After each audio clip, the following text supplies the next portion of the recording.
Halika, samahan niyo ako sa pag-unbox ng mga items na dumating. Ito ay mga gamit ng mga pusa at aso.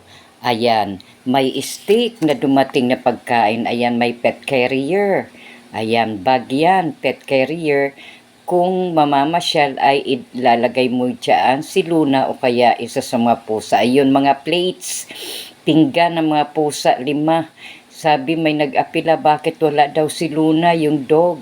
Sabi ko hindi pwede yung plastic na plates kay Luna kasi ngangat-ngatin, so mas maigi kung stainless ang sa kanya. Ayan, meron pang 4 na maliliit na cat litter sand. Ayan, kung saan sila umiihi at tsaka tumatae. So, ito yung mga wet foods na dumating.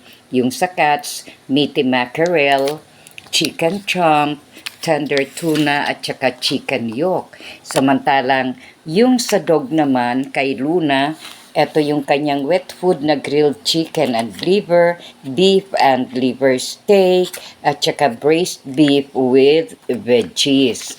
So, hindi pa dumarating yung mga dry foods nila. Ayon, dagdag basura na naman yan. At saka magastos rin ang pag-aalaga. Thank you for watching.